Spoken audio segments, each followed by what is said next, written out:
Lakini wana Simba furaha yao walijua wanachokifanya kwa sababu na uhakika walikuwa wana asilimia zaidi ya 100 kwamba leo hawawezi kufurahi. Labda kwa wana Simba wenye waliokuwa na mioyo migumu zaidi. Lakini kama ni shabiki wa mpira wa soka, yani unalielewa soka vizuri. Na kwa jinsi timu ya Simba ilivyo kwa kipindi hiki kinachopitia hali yake ya mpito. Ilikuwa ni ngumu kuamini kama Simba angeweza kuondoka na alama 3 leo dhidi ya Esperance. Wewe ni moja kati ya watu ambao walikuwa na imani kubwa sana na timu kuelekea mchezo wa leo. Ulikuwa na energy kubwa sana, ulikuwa na anticipation kubwa sana kwamba huenda tukaweza kufanya chochote kwenye game. Lakini somehow pamoja na performance ambayo timu imeonyesha bado tumeshindwa kufua dafu mbele ya Esperance. Ile imani ilikuwa inatokea kwenye imani ilikuwa inatoka kwenye maingizo mapya yaliyoingizwa kwenye timu. Maingizo mapya ukizingatia ujio wa mlinda mlango Jibril Kasal, ongezeko la upande wa kushoto kwa Nixon Clement Kibabage, Clatous Chota Chama, Triple C, Libase Geye. Kwa nikawa ile imani kwamba mbona kama kuna kitu kinaenda kutokea huenda. Lakini punde si punde likatokea la kutokea. Na mambo ya kwenda kama nyuki wakatokea tulivyotarajia. Lakini inawezekana huo ni moja kati ya misimu mibaya zaidi kwa Simba Sports kwenye michuano ya Champions League. Inawezekana kabisa ikawa ni miongoni mwa misimu mibaya kabisa na misimu ambayo inatakiwa wausahau kwa haraka zaidi. Yes. Ni msimu ambao kwa misimu zaidi ya 6-7 ya karibuni haijai kutokea Simba Sports kupoteza michezo 3 ya mwanzo ya hatua ya makundi. Kwa hiyo imekuwa ni msimu ambao sio msimu bora kwao kabisa. Ni msimu ambao haujawaendea poa. Kwa mtu ambaye hajaangalia game, Simba mpoteza mechi yao ya 3 ya CAF Champions League dhidi ya Esperance de Tunis nyumbani. Wakipata kipigo wakichukua, maana kile sio cha kupata, kile wamechukua kipigo cha 1-0, maana walikuwa ugenini. Ukienda ugenini unaenda kuchukua kitu. Simba wamechukua kipigo cha 1-0 ugenini dhidi ya Esperance na wanarudi kwenye mchezo wa nyumbani. Turudi kwenye mchezo wa leo. Simba mpoteza michezo 3 mfululizo. Simba wamekosea wapi? Kiasi kwamba michezo 3 inaenda hatua ya makundi. Hatujawazoea hivyo. Hawana alama hata moja. Tukizungumzia kwa michezo miwili ya kwanza kabla mchezo huu wa Petro Atletico de Luanda na huu mchezo wa Stade Malien. Kizungumzia kwenye ile michezo kwanza Simba alikuwa wanaingia kwenye ile michezo morali ikiwa ipo chini sana.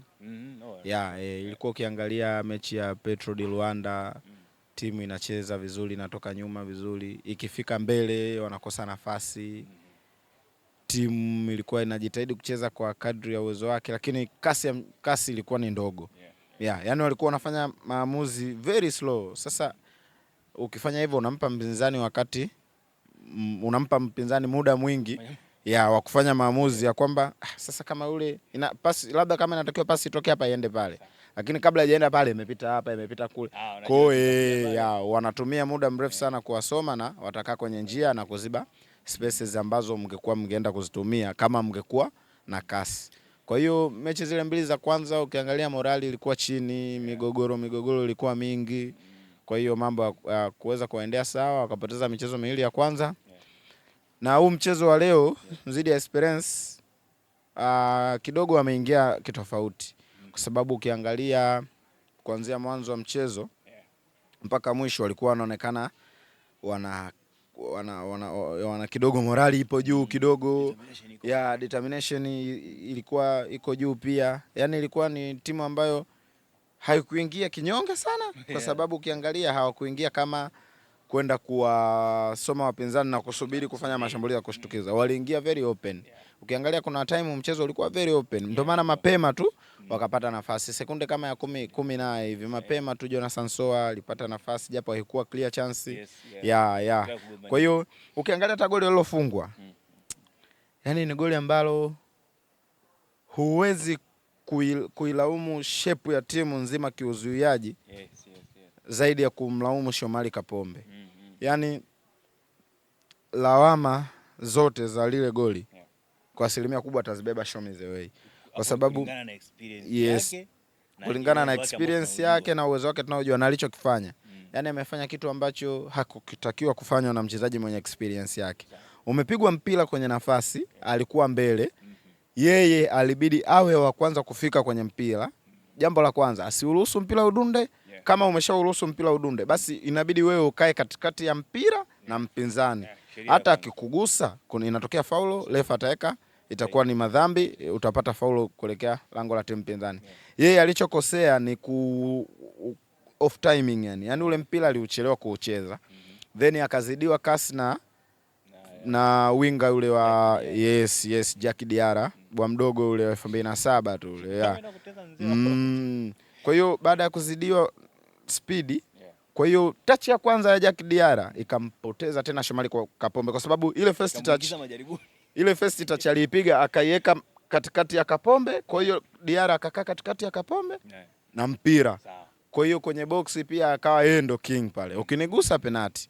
Kwa hiyo akaweka mpira ndani afaka akatulia. Akajua tu huyu akinigusa penalty au nipige ni shoot. Kwa hiyo ikatokea golikipa ametokea amefinya goli, lakini mfungaji alikuwa na finishing nzuri, akapeleka far post kule chini, akafanikiwa kupata goli. Ukitoa hapo, kuna nafasi pia nyingine walikuwa wanazipata kwa sababu Simba waliamua kufunguka. Baada ya kuamua kufunguka, wale wakawa wanazitumia zile nafasi. Kwa wakawa wanadondosha mipira nyuma ya safu ya ulinzi ya Simba Sports. Wali struggle kidogo Simba, lakini waliweza kumatch. Wakaweza kucontain ile pressure, then wakawa wametulia, wakawa wanacheza mpira wao. Kwa hiyo kiwalizia tu moment ambayo imeamua mechi ni moment ya Shomari na goal la Diarra. Lakini ni kwa kiwango gani unaiona brilliance ya Simba kwenye game? Wamefanya kitu gani ambacho wamekifanya bora zaidi kwenye game ya Esperance? Bado nakisema kile mechi zilizopita tulikuwa hatuna. Kwenye mechi hii mnyama amekuja nacho. Kitu bora ambacho Simba walikuwa nacho leo ni ule uharaka wao wa kwenda wakiwa wanaenda kufanya pressing ile mid block yao, kwa sababu walikuwa, ukiangalia mwanzoni walikuwa wanaanza kukabia juu kidogo, alafu walikuwa wamefanya isolation, walikuwa wameisolate sana Jonathan Soa. Unakuta akienda kupress, amepress kulia, amepress kushoto, akigeuka nyuma watu wapo chini. Sasa sijajua ilikuwa ni yeye anakwenda tofauti na maelekezo ya mwalimu au wenzake walikuwa wanakwenda against yeye, kwa sababu walikuwa yani kama wamemtenga. Akienda kupress, ulitegemea nyuma uone watu ambao wamekuja kukava. Na principles of pressing ni kwamba mtu akienda kupress, mwingine ya nyuma anakuja kufanya cover. Alafu mwingine pia atakuja kufanya balance. Kwa hiyo mmoja kipress, mwingine ana cover, mwingine ana balance. Hata ukipatikana mpira mnaweza kutengeneza shape mkatoka kwenye mtego na nyewe mkaenda kushambulia. Hiyo ndio tunaita counter pressing. Ni ambao umepata mpira unaenda kushambulia kwa kasi. Sasa kilichotokea kikawa ni kama wamekuwa isolated, lakini kuanzia katikati kurudi nyuma, Simba ilikuwa wakipata mpira Esperance wanafika, ulikuwa unamuona Nabi Kamara anafika, Yusuf Kagoma alikuwa anafika kwa nguvu, Wilson Nangu. Kwa hiyo ilikuwa inaonyesha ni namna gani Simba walikuwa bora zaidi kwenda kwenye kupoka mipira. Wakishafika kwenye zone ya Simba Esperance, wakishafika kwenye zone ya Simba wanakuwa very active kwenye kwenda kupoka mipira ile. Ndio kitu ambacho bora zaidi Simba Sports wamekifanya leo. Ila kule kwenye safu ya ushambuliaji Soa walimtenga. Yani walimtenga kabisa yani. Na ukishakuwa vile unafanya nini sasa? Maana center back wawili au watatu. Ukishakuwa vile sasa, una mabeki wawili watatu, umepress kulia, umepress kushoto, umerudi katikati, umechoka. Hata mkipata mpira sasa ukapewa wewe, tayari ulishakimbia, ushapoteza energy kubwa. Kwa hiyo output yake haitakuwa kubwa kama ambavyo ungepokea mpira ukiwa fresh. Tuende kwenye matukio ya mchezo. Ndio. Kabla tuende kwenye matukio ya mchezo, tuende kwenye wachezaji ambao wageni, Nixon Kibabage na Kipa Jibril, ambao wamekuja straight na wameingia kwenye kikosi. Mchango wao moja kwa moja, na ni nini ambacho ingizo la moja kwa moja la Niki na la Kipa linasema kwamba kuhusiana na kikosi cha Simba? Ina maana shida ya Simba ilikuwa kwenye ulinzi au maana yake ni nini? Na mchango wao ulikuwa ni nini?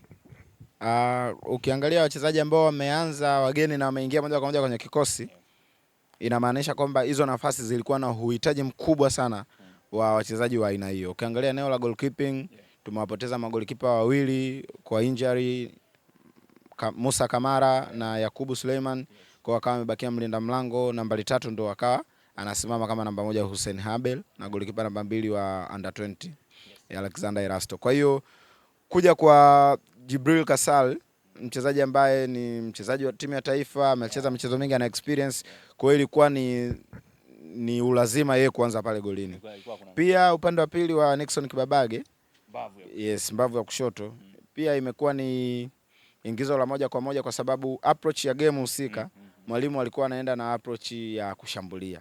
Yes, ndio maana muda mwingi ulikuwa unamuona Kibabage yupo kama winga hivi. Yes, mara nyingi alikuwa yupo kama winga na anaingia ndani kwenye half spaces.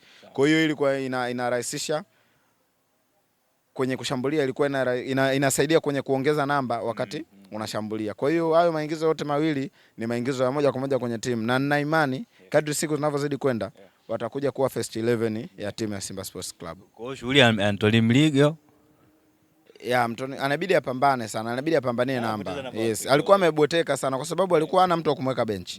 Yaani Mligo ilikuwa acheze vizuri, acheze vibaya, week in week out atacheza tu. Yes, lakini sasa hivi amekuja kuletewa challenge ambayo asipopambana basi anaweza kama amepoteza nafasi yake mazima. Sawa.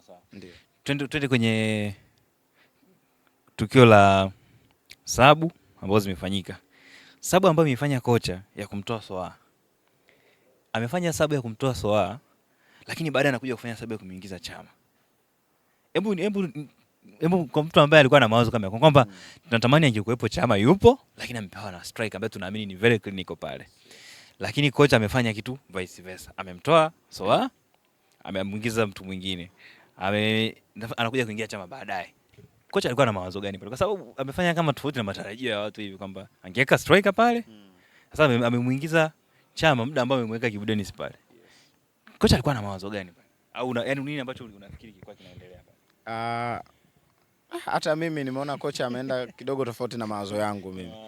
Yes, yani ukiangalia sabu alizofanya sabu ya Clatous Chota Chama ilikuwa ni sabu nzuri, lakini ilikuwa inategemea na baadhi ya wachezaji wengine ambao, yani sabu inategemea na wachezaji waliopo ndani. Nilikuwa nategemea Morris Abraham aendelee kuwepo ndani, at the same time Chama naye aingie. Kwa hiyo ilikuwa inamaanisha nini? Ilikuwa nilikuwa naona zaidi Kibu Denis aweze kupumzika, then Morris Abraham atokee pembeni, alafu Clatous Chota Chama acheze kama namba 10 pale. Lakini mwalimu akaona kwamba amuongeze Clatous Chota Chama kwa ajili ya ubunifu, na pia amuingize Libase Geye kwa sababu ya kuongeza kasi na fluidity ya mchezo upande wa kulia, kwa sababu upande wa kulia ulikuwa umekufa kabisa. Kibu Denis alikuwa aonyeshi mikimbio, aonyeshi movements zozote, mipira mingi imepotea miguuni mwake.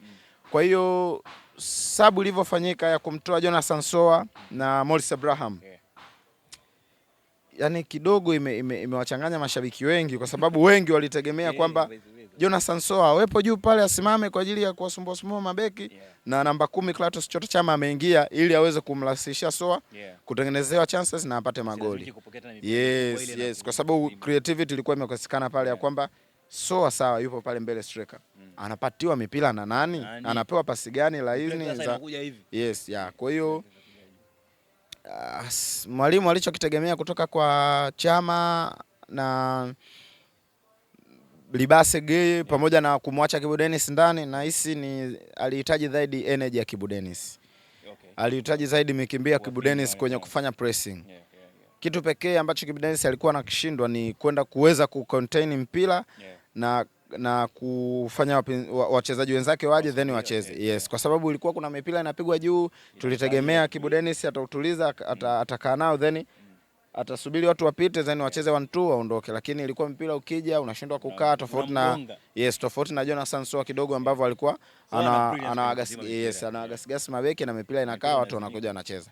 Kwa hiyo ingizo la Libase, tumemwona Libase ni mchezaji mzuri, ana touch nzuri, movements nzuri, crosses amejitahidi kupiga cross 2-3, energy ipo. Ana pia technical ability yake ni nzuri, vitu vipo yani yaliomo yamo. Ila kwa upande wa Clatous Chota Chama mchezo wa leo kiukweli hajaonekana sana, kwa sababu pia na aina ya mchezo, kwa sababu tunajua Clatous Chota Chama sio mchezaji ana mechi zake, sio mchezaji ambaye ataonekana sana kwenye hizi mechi zenye kasi kubwa, mechi zenye migongano mikubwa. Yes, ndio maana mechi kama hizi utamwona Wilson Nangu, utamwona Yusuf Kagoma kwa sababu kinawaka, utamwona Nabi Kamara, ni wachezaji ambao wanapenda purukushana, lakini kwa uchezaji wa aina ya Clatous Chota Chama imekuwa ni ngumu zaidi kuonekana leo. Yes, tofauti na mchezaji kama Elie Mpanzu, japo Mpanzu naye amepoteza mipira mingi zaidi. Ukianza kufanya statistics za wachezaji waliopoteza mipira mingi, Mpanzu anaweza kama amepoteza zaidi ya 80% ya mipira aliyoipata. Anakana mpira muda mrefu, output yake zero, pasi zake hazifiki. Yani kuna wakati anajaribu kukulazimisha kufanya mambo ambayo ilikuwa ni kuna muda unaweza ukapasia moja ukafungua chumba ukaekoa ya pili, lakini kwenda kwenye kichaka pale, kwenda kwenye kichaka na pia analikimbia goli. Kwa hiyo anabidi abadilike kidogo. Ni mchezaji mzuri, anaweza kukaa na mpira, lakini sasa kuna time na time. Unakaa na mpira muda gani? Kuna kipindi hiki ni cha kukaa na mpira, kipindi hiki ni cha kupasia, kipindi hiki ni cha kushoot, cha kufanya dribbling. Kwa hiyo anabidi ajirekebishe zaidi kwa maslahi mapana ya timu. Asijiangalie tu yeye kwamba nacheza napiga chenga, mechi imeisha nimepiga chenga, sio nimefanya. Hapana. Kwa maslahi ya timu anabidi awe anaachia mpira kwa wakati na anajua wakati gani wa kuachia, wakati gani wa kukaa na mpira. Ndio.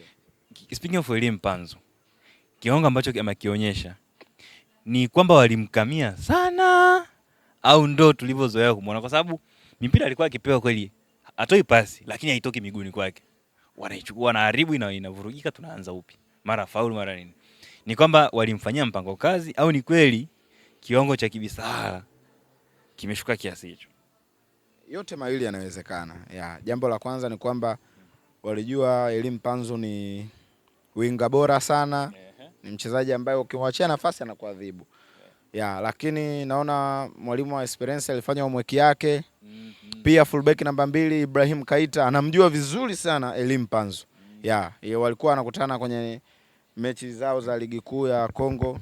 Elie Mpanzu akiwa na AS Vita Club na Ibrahim Kaita akiwa na TP Mazembe, miongoni mwa masimu kabisa wa ligi kuu ya Kongo. Kwa hiyo walikuwa anamjua vizuri sana Elie Mpanzu. Kwa hiyo aliingia na akiwa anamjua mpinzani anaenda kukutana naye, akasema huyu leo acheze. Kwa hiyo akamuumia meno kwamba huyu acheze. Na kitu kingine cha pili, kiwango cha Elie Mpanzu toka msimu huu umeanza ni tofauti kabisa na matarajio ya wengi sana. Yaani Mpanzu amekuwa ni mchezaji ambaye wa kawaida sana. Mpanzu ni mchezaji mzuri. Ukiangalia msimu uliopita amesaidia Simba kufika hadi finali. Alikuwa anacheza vizuri, anafunga magoli, ana assist, lakini msimu huu toka umeanza ameonekana ni mchezaji wa kawaida sana, kwa sababu output yake anayoitoa ni tofauti na watu wengi wanachokitegemea. Yaani amekuwa ni mchezaji wa kupanda shuka sana. Yaani amekuwa ni mchezaji ambaye sijajua anapitia shida gani, sina hakika ni nini anachokipitia, lakini Elie Mpanzu sio Mpanzu yule. Sasa hivi amekuwa machachari zaidi kuliko kuwa na hatari. Yani amekuwa analikimbia goli, ana movements nyingi zisizokuwa na faida, anakaa na mpira sehemu ambayo itakiwa kae na mpira.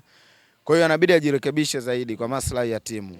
Ndio. Au ni kwamba kocha hajapata nafasi nzuri ya kumweka Elie Mpanzu? Kwa sababu nakumbuka kuna kipindi nafikiri mechi ya Al Masry ya Confederation in last season, kuna kipindi alikuwa anacheza kama namba 10 ya ndani. Ndio. Maybe tumtoe pembeni Mkibisawala, tumrudishe acheze pale ndani kama namba 10 kwenye mechi ambazo hazihitaji creativity sana.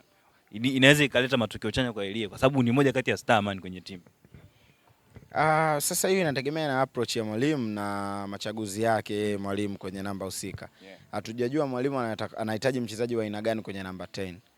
Ukimwangalia Elie ni mchezaji ambaye anaweza kushuti mpira vizuri. Creativity yake ni nzuri pia. Kwa hiyo kama ukimweka nyuma striker, unakuwa unampunguzia majukumu mengi sana na unampunguzia distance ya kuliona goli.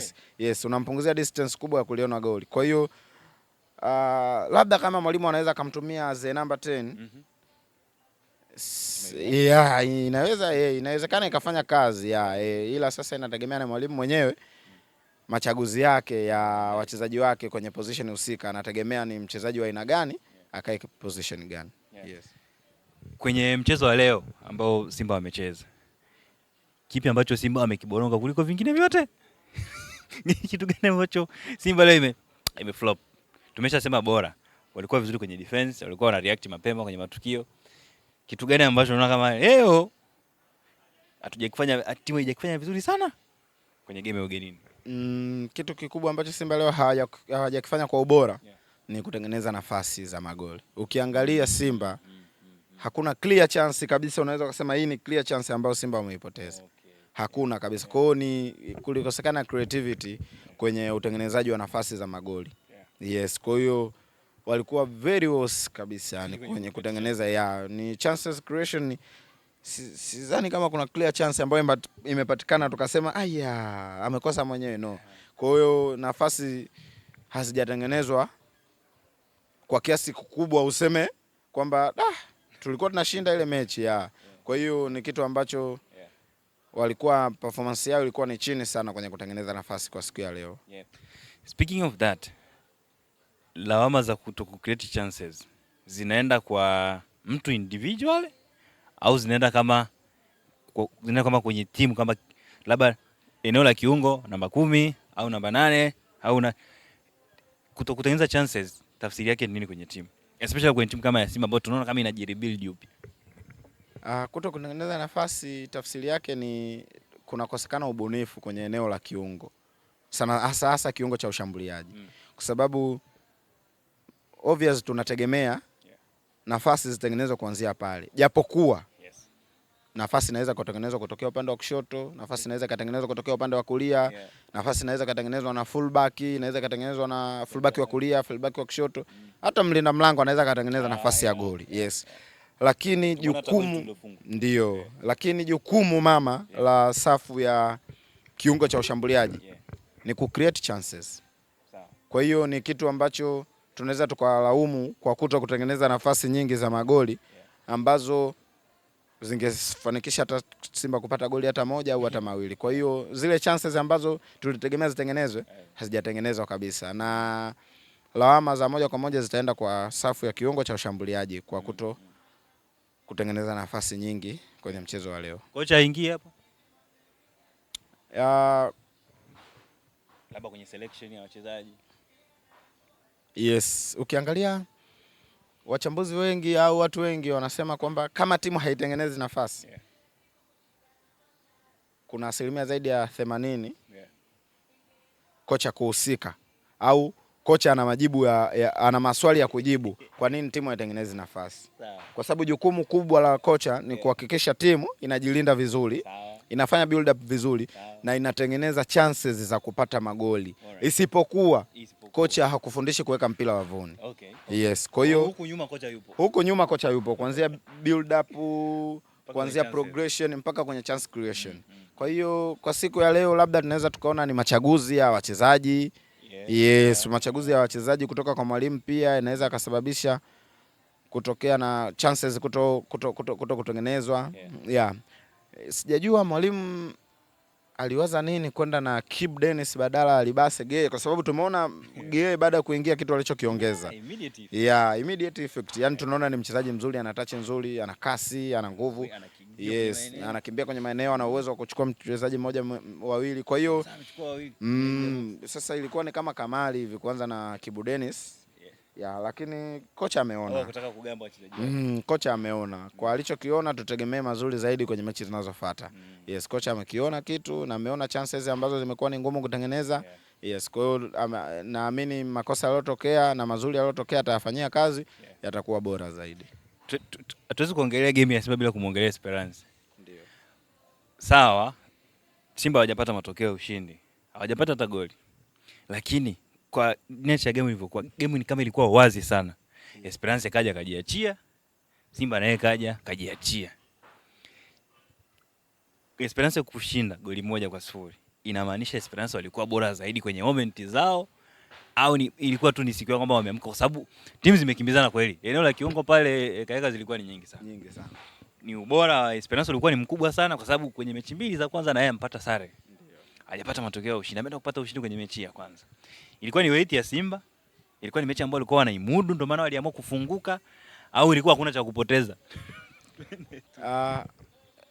Esperance walikuwa vizuri sana kwenye kuzuia. Walikuwa very super. Walikuwa hajaacha mianya mingi ya Simba, ndio maana unaona hata chances creation kwa Simba zilikuwa ni chache mno. Kwa hiyo kitu pekee ambacho Esperance wamekitumia kwenye mchezo wa leo ni ule ukubwa wao. Kwa sababu wamepata open chance ni ile moja tu ndo ambao wakaweka mpira wavuni, nyingi zilikuwa ni half chances za kulazimisha. Kwa hiyo pale inaonyesha ukubwa wao na namna ambapo wako very clinical, wamepata chance ya wazi moja na wameitumia. Kwa hiyo ukiangalia Esperance de Tunis nayo kama ime drop hivi. Yes, yani sio ile experience ambayo itatisha sana. Yani walikuwa kawaida sana, ambapo hii inawapa imani zaidi wana Simba kwamba akija kwa Mkapa lolote linaweza katokea. Wana Simba wanaweza kupata hata matokeo ya ushindi. Yes, sio experience ambayo ile inatisha, hapana.